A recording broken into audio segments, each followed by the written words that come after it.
오늘 본문은 정말 유명한 내용입니다. 아브라함 하면 아마 이 본문이 가장 먼저 떠오를 거예요. 사랑하는 아들 이삭을 죽여서 번제물로 바치라 하시는 하나님의 그 명령에 아브라함이 기꺼이 순종했다는 내용입니다.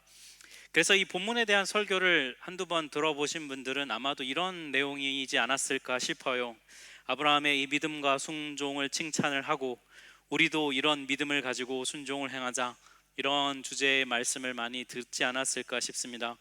물론 그것도 맞는 말인데요, 오늘 본문을 좀 더 자세히 들여다보면 아브라함의 믿음과 순종도 중요하지만 그의 믿음과 순종을 이끌어내신 하나님의 주도성이 오늘 본문에 좀 더 중요한 부분이 되겠어요. 그래서 그 부분은 크게 두 가지로 나타나는데, 하나님께서 아브라함을 테스트하는 방법으로 나타나고 있고요, 또 두 번째는 그 테스트 하시는 과정 속에서 하나님이 미리 준비하셔서 이 테스트를 진행하셨다라는 것이죠. 오늘은 이 두 가지 내용을 중심으로 우리 설교 말씀을 좀 듣고 나누고자 합니다. 첫 번째로 하나님께서 테스트를 하시는데요, 우리 1절 말씀을 같이 한번 합독하겠습니다. 그 일 후에 하나님이 아브라함을 시험하시려고 그를 부르시되, 하나님께서 아브라함을 부르셨는데 목적이 뭐냐면 그를 시험하려고 부르셨다는 거예요. 테스트 하려는 것이죠. 근데 테스트의 내용이 뭐냐? 2절 말씀인데 이것도 합독하겠습니다. 여호와께서 이르시되 내 아들 내 사랑하는 독자 이삭을 데리고 모리아 땅으로 가서 내가 내게 일러준 한 산 거기서 그를 번제로 드리라. 그럼 번제는 어떻게 드려지는 제사냐면 제물을 죽여서 그것을 각을 뜬다고 하죠. 토막을 냅니다. 그리고 불에 태워서 신에게 드리는 제사가 번제예요. 이삭을 그렇게 드리라는 거예요. 너무 잔인하지 않습니까? 아브라함에게 이삭이 어떤 아들입니까? 여러분, 75세 아브라함이 하나님의 부름 받아서 25년을 기다려 100세가 되어야 얻은 아들이 이삭이에요. 그리고 지금 오늘 본문쯤 되면 학자들이 추정하기로 이삭의 나이가 이미 10대 초반의 청소년 나이가 됐을 거라고 그렇게 추정을 합니다. 그러니까 하나님께서는 그런 이삭을 번제로 바쳐라고 말씀하신다는 거예요. 어떻게 이럴 수 있을까? 이 질문에 대해서 우리가 생각해 보려면 다시 우리 1절로 돌아가 봐야 돼요. 1절에 보니까 하나님이 아브라함을 이 말씀을 하신 목적이 있었죠. 바로 테스트하기 위함이라고 성경은 말해요. 그렇다면 우리의 질문이 이렇게 좀 바뀌어 봐야 됩니다. 하나님은 왜 늙음하게 그냥 아들 잘 얻고 그냥 행복하게 잘 살고 있는 아브라함을 굳이 테스트하시는 이유가 무엇일까라는 거예요. 하나님의 이 테스트의 이유와 목적이 무엇일까? 그것은 오늘 본문의 12절에 나와 있습니다. 우리 12절 말씀을 같이 합독합니다.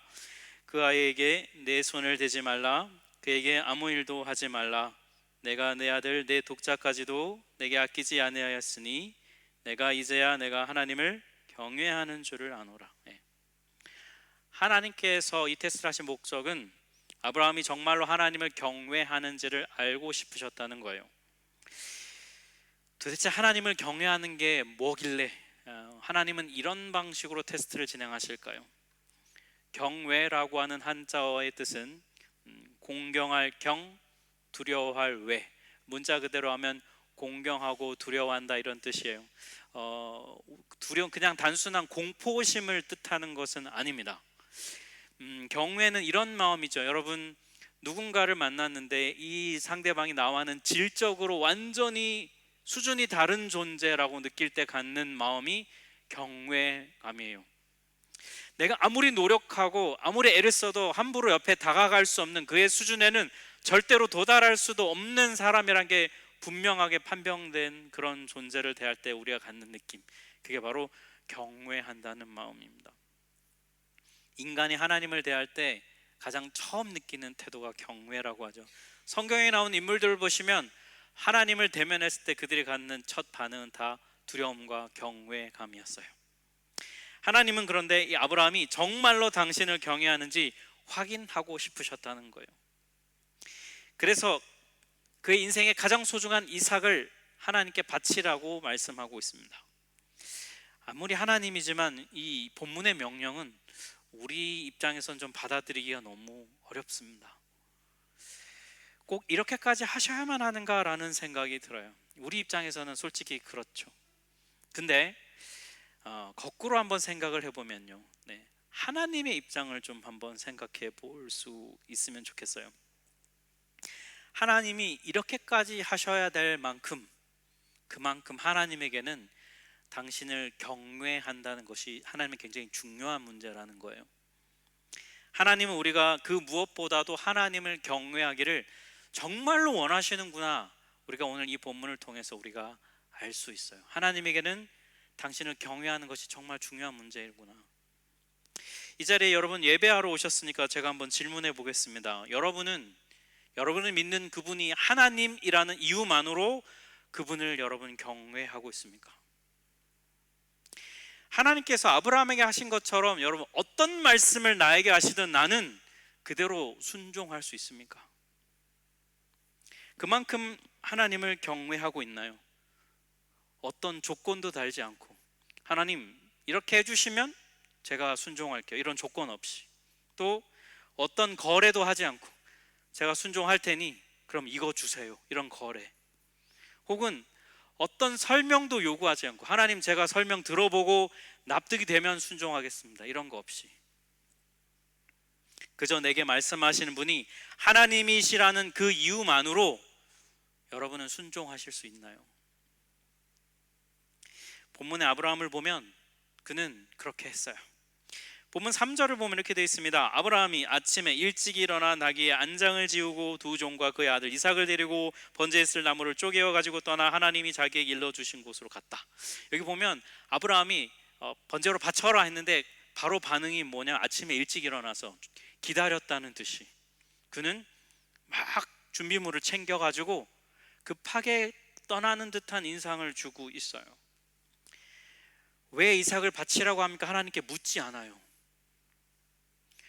혹시 하나님 취소하실 수 없습니까? 아니면 좀 수정할 수 없나? 이렇게 하나님께 묻고 따지지도 않습니다. 시도조차 안 해요. 그냥 곧바로 길을 떠납니다. 그리고 실제로 번제를 드릴 장소에 가면 자기 아들 이삭을 결박합니다. 손발을 묶고 도망 못 가게 번제 드릴 나무 위에 올려놓고 칼을 들어 죽이려고 했어요. 순종하는 척 하는 게 아니라 정말 실제로 순종을 했습니다. 그리고 하나님께서는 그 칼을 들고 아들을 목을 찌르려고 하는 그 순간까지 하나님은 내버려 두고 계신다는 거예요.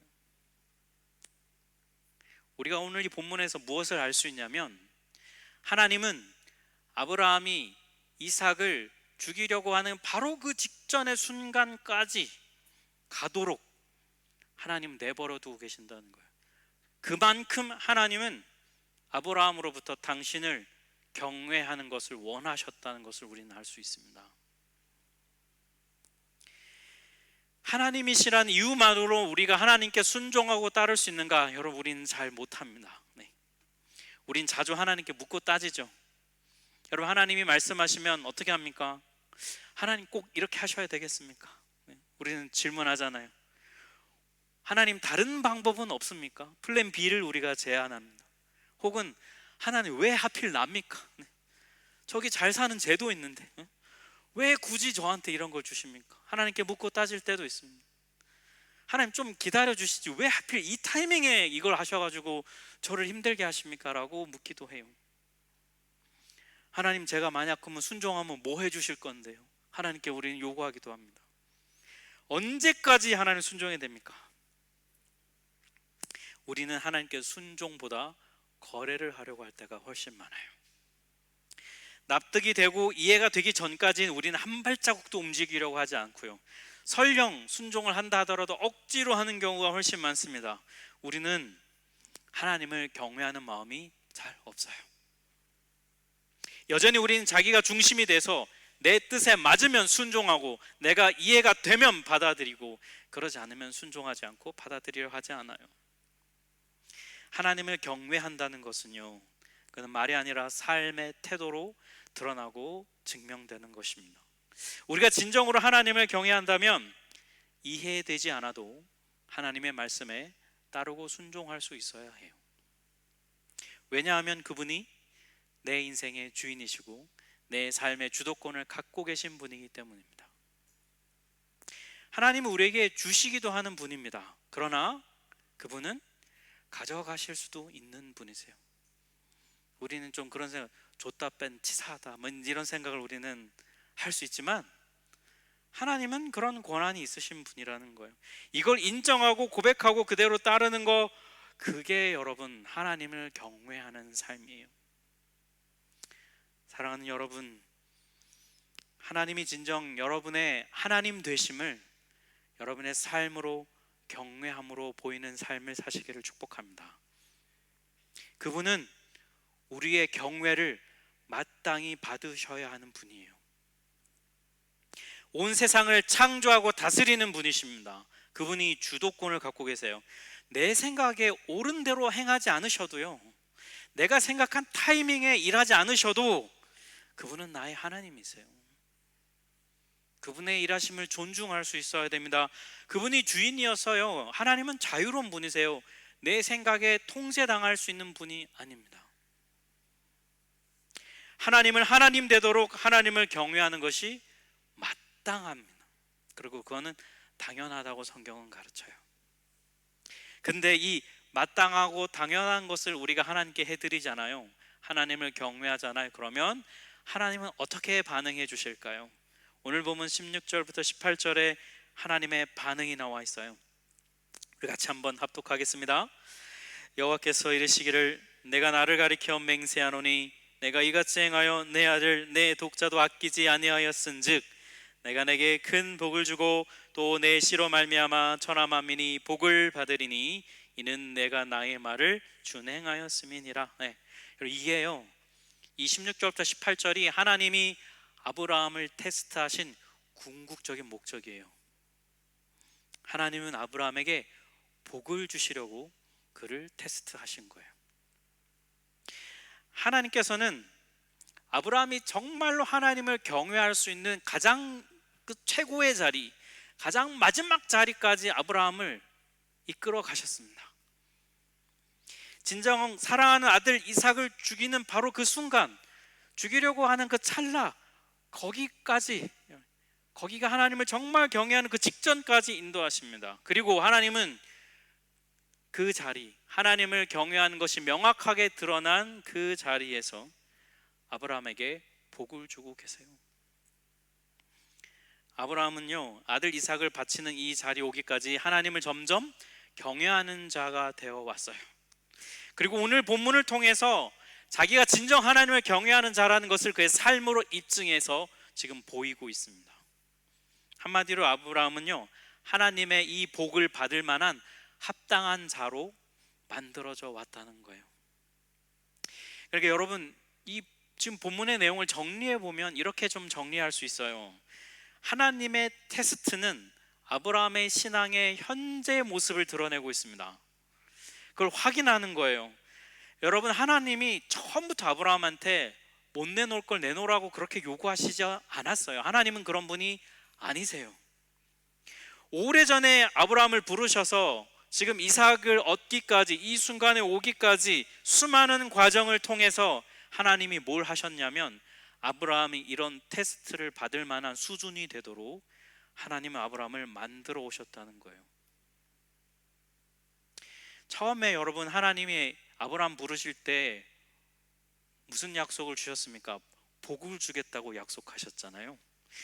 하나님이 복을 주겠다고 약속하신 거기에 무슨 뜻이 담겨 있냐면, 하나님께서 아브라함에게 복을 주시겠다는 말은 아브라함을 복을 받을 만한 존재로 만들어 가시겠다는 거예요. 하나님의 의지와 그 하나님의 뜻이 거기에 담겨 있는 겁니다. 실제로 아브라함은 원래 그럴 만한 존재가 아니었는데 시간이 지날수록 점점 더 이 복을 받을 만한 존재라는 것을 그가 삶으로 보여주고 있는 것이죠. 하나님이 그를 그렇게 변화시켜 가시는 겁니다. 그래서 오늘 본문까지 오게 된 거예요. 그리고 더 나아가서 그는 다른 사람들에게 복을 나눠줄 만한 존재로 그를 하나님이 세워주고 계세요. 이 원리는 아브라함에게만 적용되진 않아요. 여러분, 이스라엘 백성들에게도 똑같이 적용되었습니다. 신명기 8장 14절부터 16절에 보면 이렇게 되어 있어요. 여호와는 너를 애굽 땅 종되었던 집에서 이끌어내시고 너를 인도하여 그 광대하고 위험한 광야 곧 불뱀과 전갈이 있고 물이 없는 간조한 땅을 지나게 하셨으며 또 너를 위하여 단단한 반석에서 물을 내셨으며 내 조상들도 알지 못하던 만나를 광야에서 내게 먹이셨나니. 여기까지. 하나님께서 이집트에서 노예되어 있던 이스라엘 백성들을 인도하셔서 바로 가나안 땅, 젖과 꿀이 흐르는 땅으로 보내신 게 아니라 광야로 인도하셨습니다. 물이 없고 해가 쨍쨍하고 밤에는 춥고 하나님이 먹여주시지 않으면 먹을 수 없는 그 광야 생활을, 불뱀과 전갈이 있는 곳을, 그곳에서 생활을 하게 하셨다는 거예요. 그 고난과 역경을 경험하게 하셨다는 겁니다. 그들을 테스트하셨다는 거예요. 근데 그 목적이 뭡니까? 이는 너를 낮추시며 너를 시험하사 마침내 너에게 복을 주시려 합니다. 여러분, 이 진리를 깨닫는 게 우리 삶에서 정말 중요합니다. 하나님께서 우리를 부르시는 목적은, 하나님 우리를 테스트하시는 목적은 우리에게 복을 주시려는 거예요. 그리고 우리가 복을 받을 만한 존재가 되도록 우리를 빚어 가시겠다는 그분의 의지가, 그분의 뜻이 담겨 있는 거예요. 우리는 복을 받을 만한 존재가 잘 못 됩니다. 근데 하나님은 그런 우리를 복을 받을 만한 존재가 되도록 빚어 가시는 거예요. 그래서 하나님은 당신의 때에 당신의 테스트를 우리에게 실행하시는 거예요. 그 테스트가 있어야 여러분 우리가 그런 존재가 될 수 있기 때문이에요. 여러분 학창시절 다 보내셨죠? 중간고사, 기말고사, 시험 다 보셨죠? 여러분 시험이 없었다면 여러분이 공부를 정말 열심히 하셨을까요? 정말 연력학 제2법칙, 여러분 이런 거 막 시험 안 봐도 궁금하셨습니까? 근해 공식, 사인, 코사인 뭐 이런 거, 네, 여러분 뭔지도 잘 모르시겠죠? 여러분, 네, 이런 거 여러분 정말 막 그 지식이 알고 싶고 궁금해서 막 스스로 책을 찾아보고, 막 부모님이 그만 자라 막 책을 뺐는데 아니에요, 저는 책을 볼 거예요. 막 혹시 그런 분 계신가요? 이 중에 대부분은 그러지 않았을 것 같아요. 시험을 통해서 여러분 물론 부작용이 있습니다. 등급을 매기고 서열을 매기는 부작용이 좀 있긴 해요. 하지만 때로는 순기능이 있어요. 하나님이 테스트 하시면요, 때로는 우리가 좀 버겁습니다. 여러분 우리가 좀 힘들어요. 네 이삭을, 아들을 바쳐라, 네가 가장 사랑하는 걸 바쳐라. 여러분 우리 입장에서 너무나 어렵고 너무나 힘든 요구인 건 분명합니다. 근데 하나님의 그런 테스트에 목적이 있다는 거예요. 그 목적은 뭐라고요? 우리에게 결국은 복을 주시려는 것이다.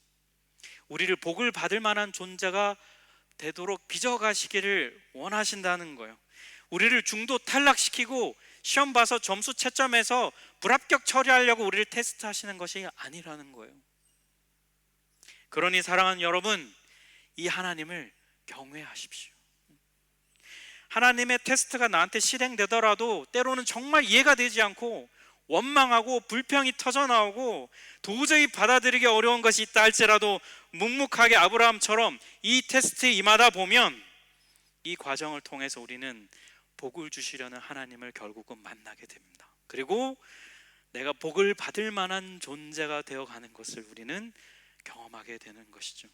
그럼 여러분 너무 하나님의 테스트를 두려워하지 마세요. 너무 움츠려들어 있지 마십시오. 혹여나 하나님의 테스트 가운데 있는데 너무 버겁고 힘들어서 주저앉아 있다면 여러분 다시 일어나서 믿음의 발걸음을 떼십시오. 하나님은 반드시 우리를 복을 받을 만한 존재로 빚어 가시고 우리에게 그 복을 주셔서 당신의 뜻을 이루어 가실 거예요. 이 하나님을 경외하는 여러분 되시길 축복합니다. 근데 하나님께서 우리에게 테스트를 하시는데 그냥 문제만 내놓고 네가 알아서 풀어라 이렇게 하시는 분이 또 아니에요. 이 테스트하는 과정에서 이 테스트를 잘 할 수 있도록 하나님은 세심하게 준비를 해놓으시는 분이라는 거예요. 아브라함은 하나님이 이삭을 번제로 바쳐라 라는 말씀을 듣고 모리아 산을 향해 갑니다. 중간에 동행하는 하인들을 떨구고 아들과 함께 둘이 가요. 번제 장소를 향해 갈 때 이삭이 질문합니다. 7절 말씀. 이삭이 그 아버지 아브라함에게 묻습니다.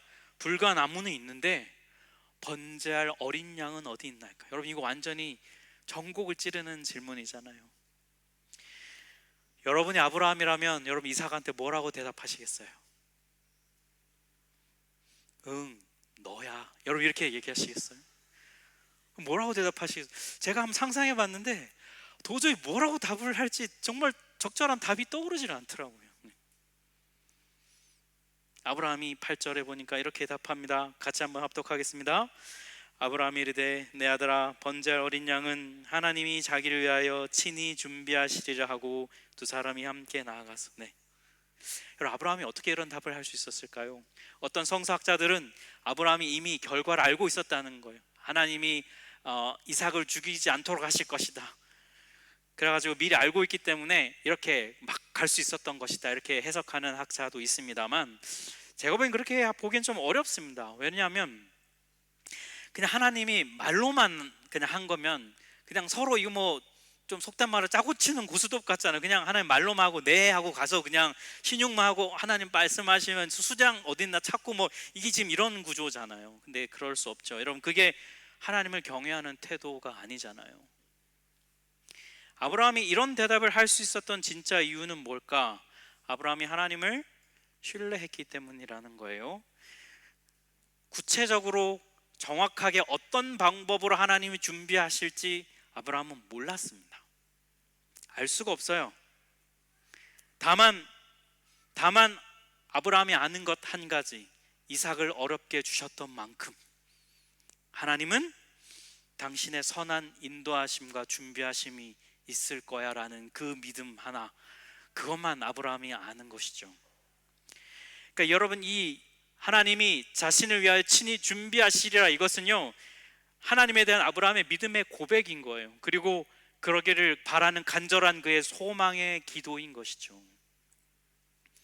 우리도 아브라함과 같은 상황에 처할 때가 있습니다. 분명 하나님이 내 삶을 인도하신다, 하나님이 내 삶을 붙잡고 계신다, 내 삶이 하나님의 손에 있다, 이렇게 고백은 하지만 정작 현실에서 여러분, 그게 어떻게 구체적으로 언제 어떤 방법으로 내 삶에 드러날지는 우리는 몰라요. 여러분, 번제할 어린 양은 어디 있습니까? 이 질문에 우리의 답은 모른다예요.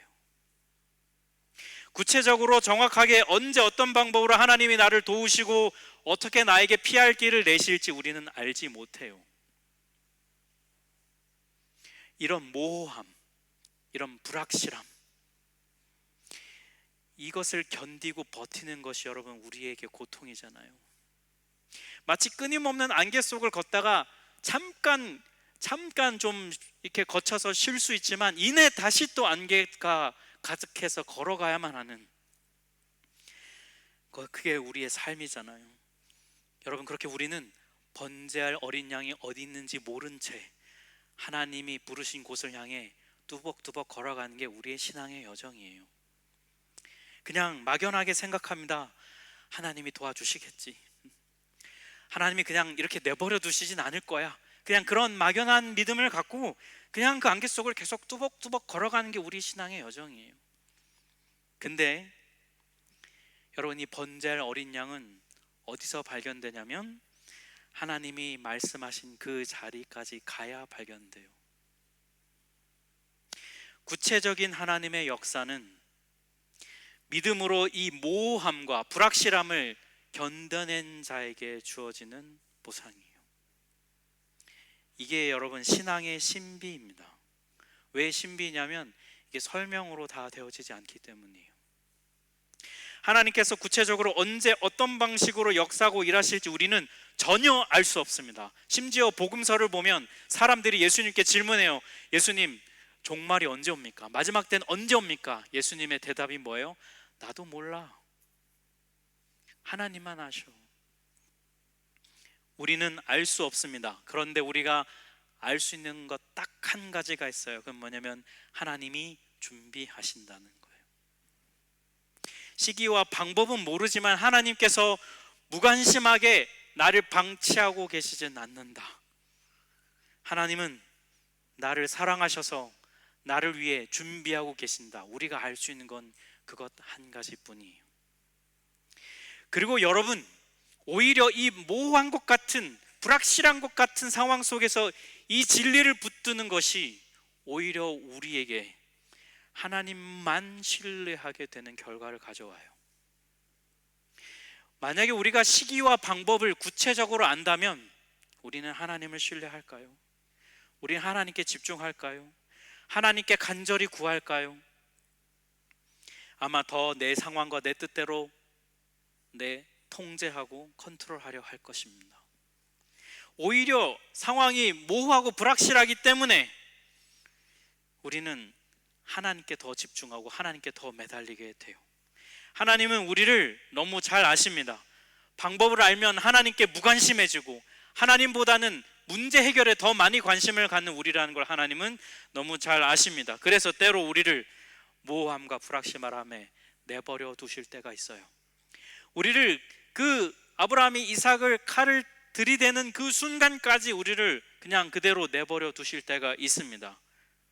그리고 그 상황에 가서야 은혜는 오직 하나님께만 나오는 것이구나 라고 깨닫게 하시는 것이죠. 그때 하나님은 우리에게 아브라함처럼 이렇게 고백하게 하십니다. 14절 말씀 우리 같이 한번 합독합니다.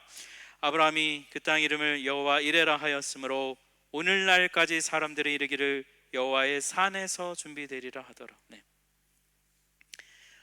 여호와의 산에 가야 비로소 이전부터 준비해 오신 하나님을 우리는 만날 수 있어요.